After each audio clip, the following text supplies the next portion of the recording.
In our last lecture, we have explained what we mean by a planar mechanism. We have also defined kinematic analysis and synthesis of mechanisms.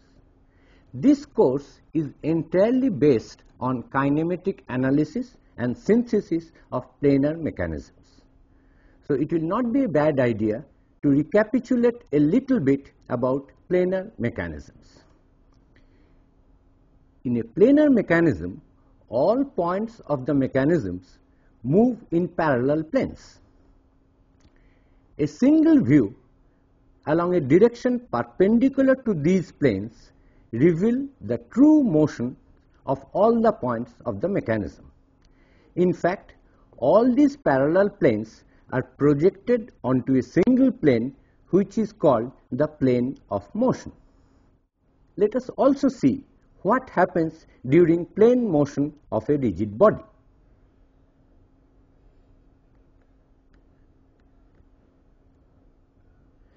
Suppose xy is the plane of motion of the rigid body and z-axis is perpendicular to this xy plane. If a rigid body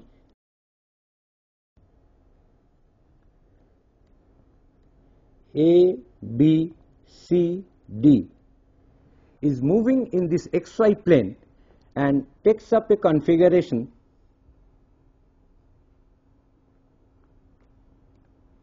A1, B1, C1, D1. Then the configuration of this rigid body during this plane motion can be completely described by three independent coordinates. Say for example, the motion of any particular point, say C, as it goes from C to C1, and this we call translation along x-axis given by delta Sx. And the movement of C along the y-axis during this motion is given by change in the y coordinate, say delta Sy, which is the translation in the y direction. The rotation of this rigid body is taking place only about an axis parallel to the z-axis, and the amount of rotation can be described by the change of orientation of any line. Say the line BC, which was horizontal, has now become inclined, and this motion is delta theta. Since three independent coordinates, namely delta Sx, delta Sy, and delta theta, can completely describe this motion of the rigid body, it has 3 degrees of freedom. Unconnected rigid body in plane motion has 3 degrees of freedom. However, as soon as this rigid body is connected to another through a kinematic pair, one or more of these 3 degrees of freedom are restricted or lost. So let us see what kind of kinematic pairs are allowed for a plane motion of a rigid body. If we recall, the revolute pair has 1 degree of freedom, prismatic pair has 1 degree of freedom, a screw pair has 1 degree of freedom, whereas a cylindrical pair has 2 degrees of freedom and a higher pair has 2 degrees of freedom. Since there are only 3 degrees of freedom available, at most up to 2 degrees of freedom can be restricted. So it appears we can have either a revolute pair or a prismatic pair, or a screw pair, or a cylindric pair, or a higher pair. However, a little thought would convince you that during a connection through a helical pair and a cylindrical pair, the point on the moving body does not remain in a plane, it moves along a helix. So these two pairs are not allowed in a planar mechanism. That leaves us only with a revolute pair and prismatic pair and higher pair. Not only that, for all the points to remain in one plane, axis of all these revolute pairs must be parallel and perpendicular to the plane of motion. At this stage, let us define certain words which will be used very often while describing kinematic analysis and synthesis of mechanism. Let us start with the definition of link.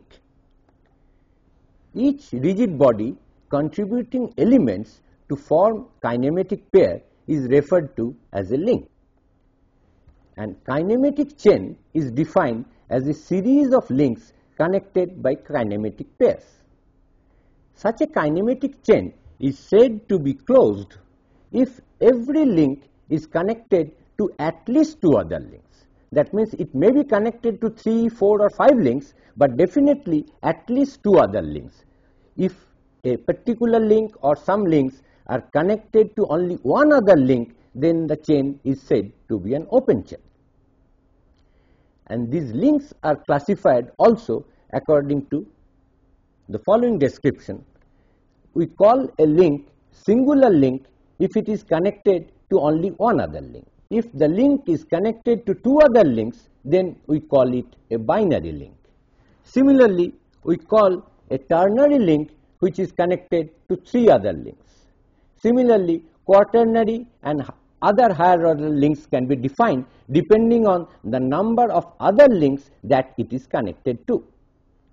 From these definitions, it is clear that a closed chain cannot have any singular link, because in a closed chain, the minimum order of the link must be a binary link. At this stage, we can define a mechanism as a closed chain in which one link is fixed.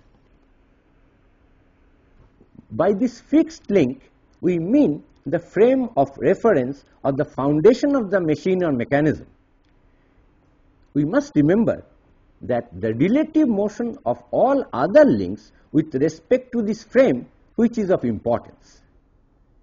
But this fixed link in real life may not be actually fixed. For example, if we talk of a windshield wiper mechanism which we have seen in the earlier lecture, here the relative movements of various mechanisms, particularly those of the wiper blades, with respect to the body of the automobile or the windscreen, which is a part of the body of the automobile, is of importance. So, the body of the automobile can serve the purpose of the fixed link. Even if the automobile is moving, we still consider the body of the automobile as the fixed link. Similarly, we can talk of the steering mechanism of an automobile. Here, the rotation of the steering wheel has to be converted into rotation of the wheels on its axles. Both these axles and the steering wheel are mounted on the body of the automobile. So, movement of the body of the automobile is of no importance. We are interested in converting the rotation of the steering wheel into the rotation of the wheel, and that relative motion is independent whether the body of the automobile is moving or fixed. Consequently, in such mechanisms, we will consider the body of the automobile as our fixed link. Another word which is very commonly used as a synonym for mechanisms is a linkage. In some books, the linkage is defined as a mechanism consisting only of lower pairs. If there is a higher pair, then we do not call it a linkage, we rather call it a mechanism. In our last lecture, we defined the degrees of freedom of a kinematic pair.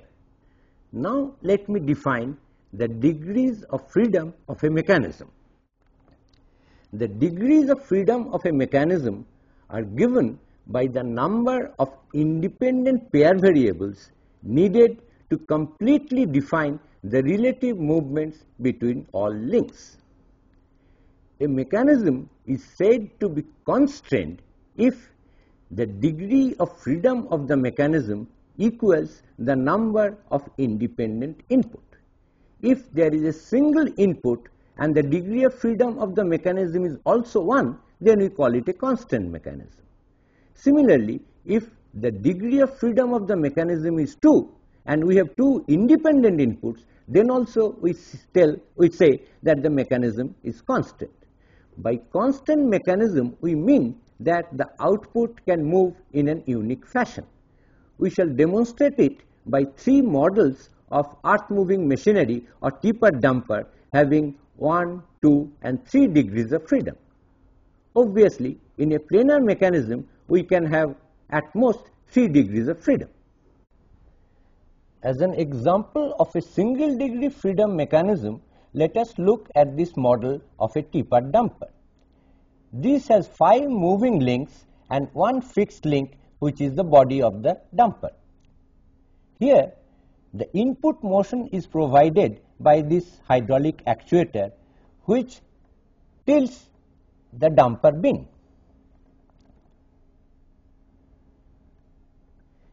Here, the linear motion of the actuator is being converted to the damping motion of the bin. This has single degree of freedom. What it means that for a given input, say this much, this position of the dumper bin is unique. We cannot change anything so long we do not change the input motion.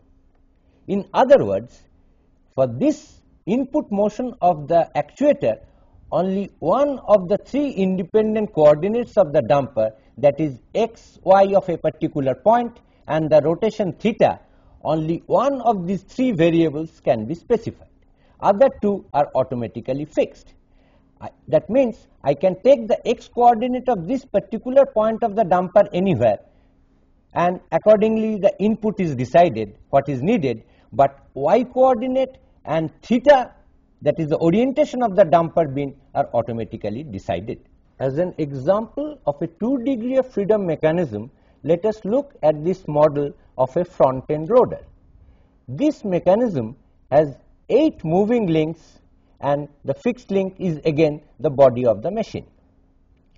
This is the second link. If I call that as the first link, the body of the machine, that is the fixed link. This is the second link, this is the third link, fourth, fifth, sixth, seventh, eighth and ninth. This output bin is the link number 9. Here we have 2 independent inputs provided by these 2 hydraulic actuators.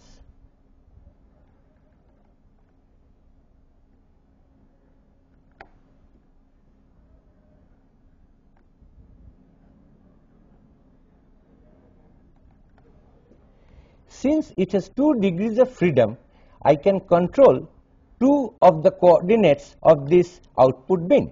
Say x coordinate of a particular point and the rotation theta or the orientation theta of this output bin by controlling independently these 2 input motion. We might noticing that this movement is not changing the orientation of the bin so much, it is mainly changing the y coordinate of this particular point. Whereas if this input motion is provided, this point is not moving so much, it is the orientation of this bin which is being primarily controlled.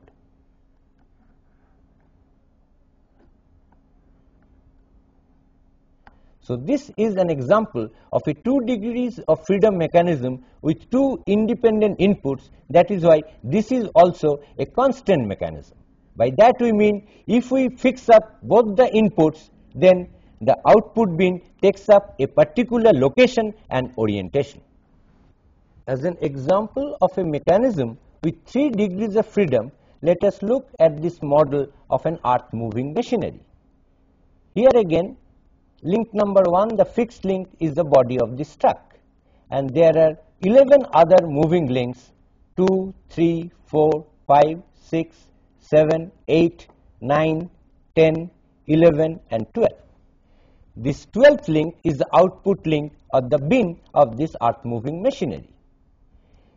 There are 3 hydraulic actuators, that means there are 3 prismatic pairs here, rest of the pairs are all revolute pairs. As these 3 hydraulic cylinders are moved,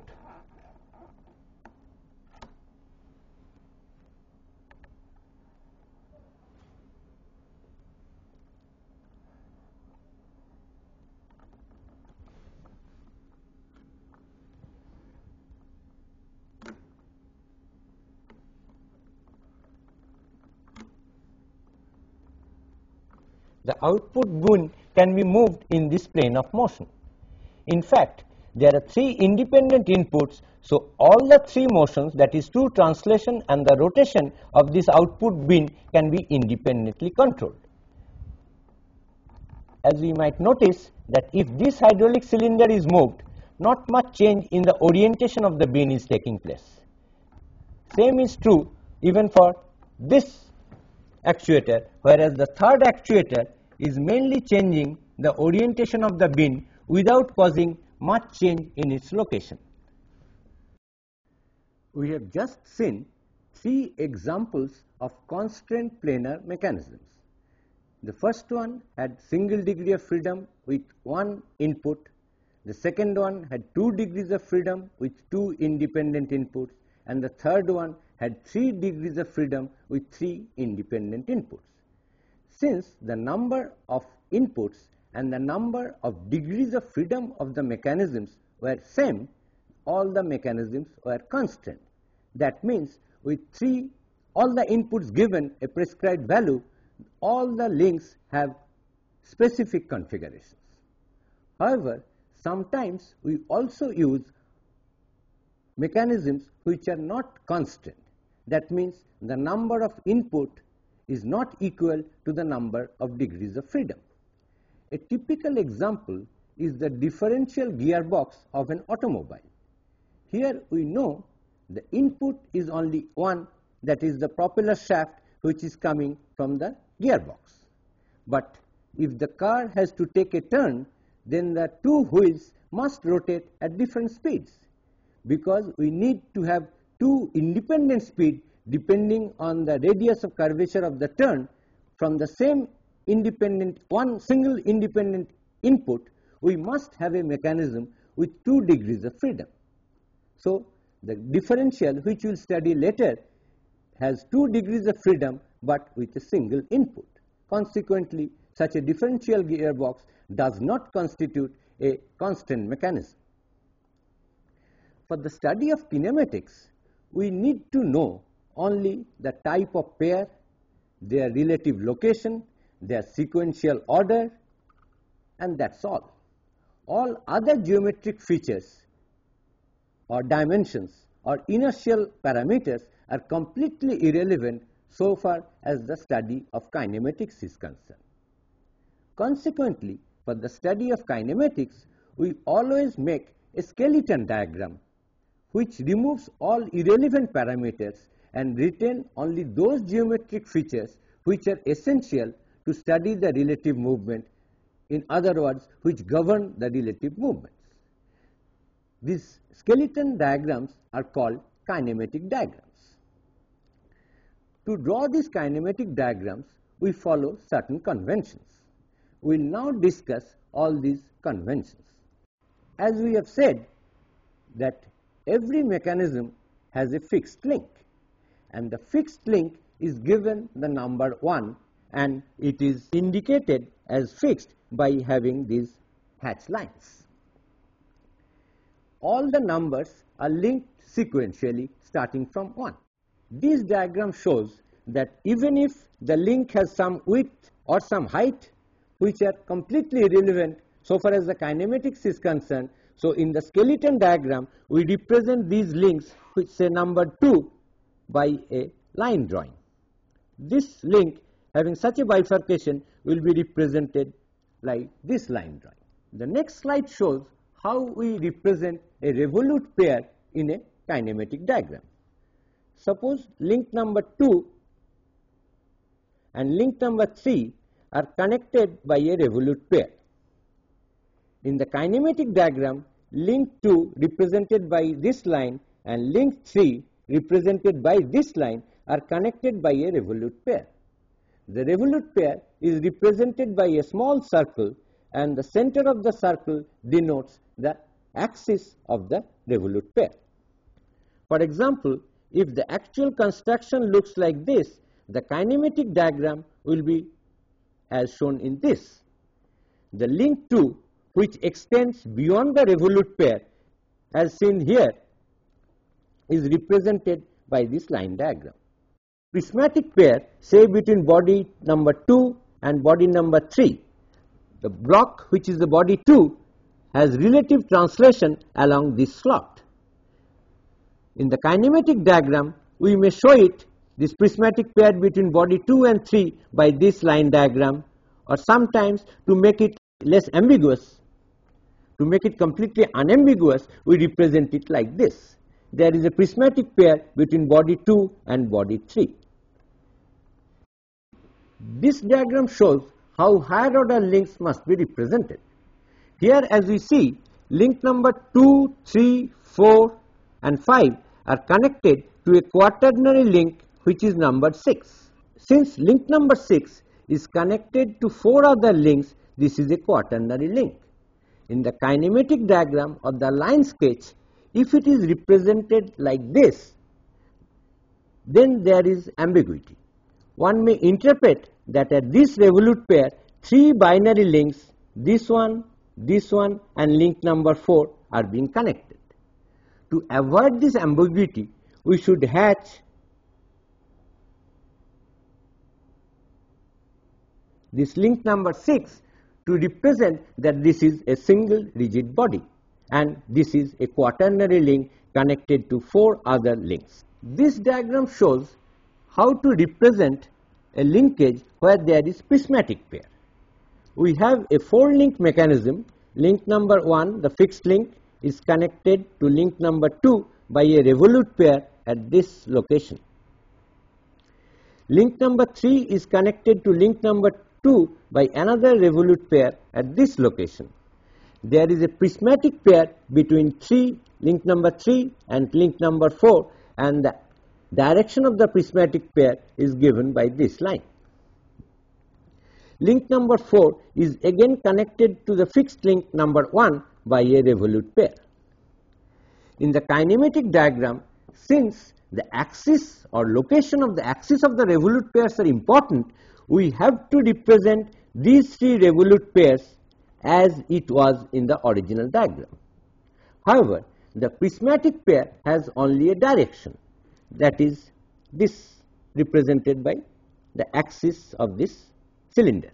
But prismatic pair, the location of the axis is not important, only the direction. So here what we do, link number 3 which is connected to link number 2 by a revolute pair, we draw the direction of the prismatic pair to the location of this revolute pair.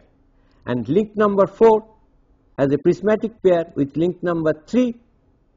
The direction of the prismatic pair has been retained as in the original diagram, and all other revolute pairs, their locations have been retained.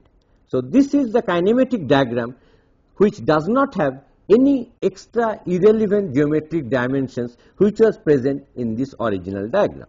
So it has 2 kinematic dimensions, namely the length of this link, let me call it L2, and the distance between these 2 revolute pairs located on link number 1, which we may call L1. So L1 and L2 are the only 2 relevant geometric dimensions, and the direction of this prismatic pair which is parallel to this direction, that is important, and that has been written. This is what we call a kinematic dimension of the original mechanism. As a further example, let us talk of the mechanism which is used in an IC engine. As we know, here the cylinder block, which is a part of the automobile frame, in which this piston executes to and fro motion.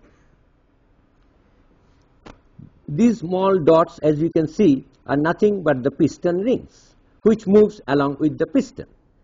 In fact, they are the same rigid body as the piston. Then the piston is connected to this connecting rod through what is known as a gudgeon pin.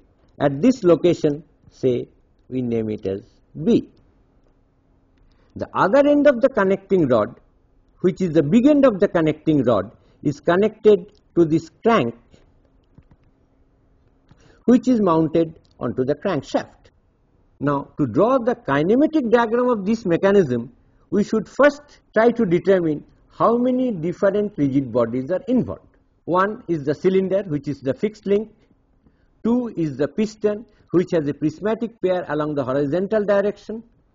Three is the connecting rod, which has a revolute pair with the piston at this location B. Is the crank, which has a revolute pair with the connecting rod at this location, let me call it A. So, for the kinematic diagram, which is drawn below this diagram, has three revolute pairs, one at O2, which is the location of the crankshaft, one at A between the crank and the connecting rod, and at B between the connecting rod and the piston and the cylinder has a prismatic pair. 4 denotes the piston, 3 denotes the connecting rod, and 2 denotes the crank. So, O2AB is the kinematic diagram of this mechanism, which is normally called a slider crank mechanism. Sometimes certain kinematic pairs can be disguised due to certain practical considerations. As an example, let us look at this model of a punching press.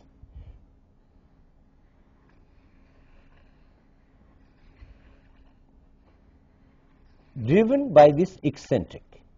Here the eccentric is connected to the motor shaft eccentrically, and this is the connecting rod which is driven by the eccentric, and the punching tool is connected to the connecting rod. The continuous rotation of the motor is converted into to and fro oscillation of the punching tool. It is very obvious that the punching tool has a prismatic pair with the frame of the press. There is a revolute pair between the punching tool and the connecting rod. There is a revolute pair between this eccentric and the crankshaft. But what is the kinematic pair between the connecting rod and this eccentric? Now let us look at the schematic diagram of the punching press, the model of which we have just now seen. This punching press is driven by this eccentric wheel, which is number 2. This represents the punching tool, and this fixed link 1 represents the frame of the machine. The connecting rod is represented by this rigid body 3. It is easy to identify the prismatic pair between punching tool and the frame of the machine. There is a revolute pair between the punching tool and the connecting rod at this location. This is the shaft which rotates the eccentric number 2. So, there is a revolute pair between the frame of the machine and this link number 2 at O2. The question is to determine what is the kinematic pair between these two links, namely 2 and 3.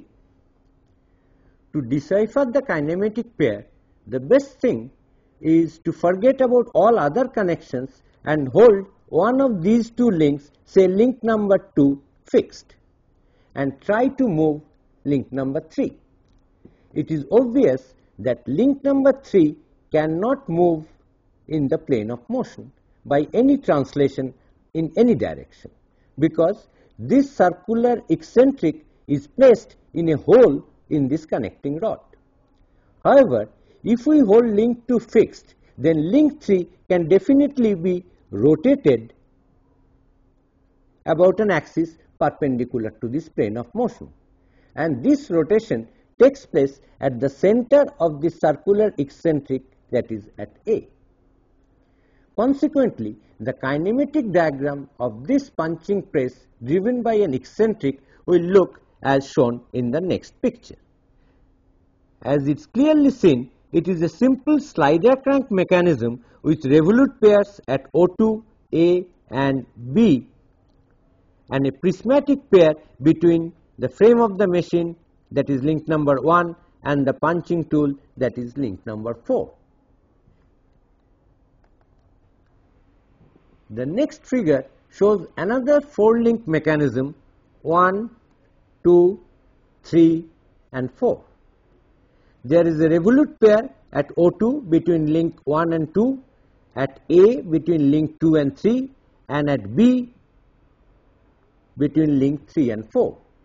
But 4 is a curved slider and it is sliding over the cylindrical surface which is also fixed, that is given the number 1. The question is, what is the kinematic pair between link 1 and 4? It may appear, because it is a curved slider, that there is a sliding movement and there is a prismatic pair between 1 and 4. However, that is wrong. If link 4 moves on this link 1 and takes up, say, this configuration, it is clearly seen that this line has undergone rotation by this amount.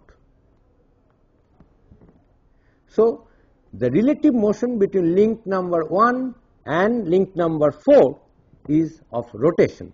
So, there is a revolute pair, and this rotation, the axis is at the center of curvature of this circular portion, that is the center of this circular portion which is at O4, and radius of this circle is, say, rho.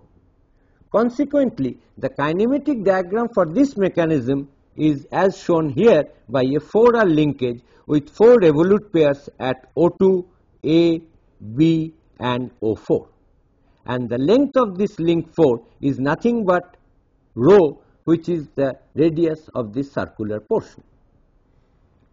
Now, in the previous figure, if the radius of curvature rho is allowed to increase indefinitely and becomes infinite, then that rotary motion of the link 4 is converted into translatory motion of link 4.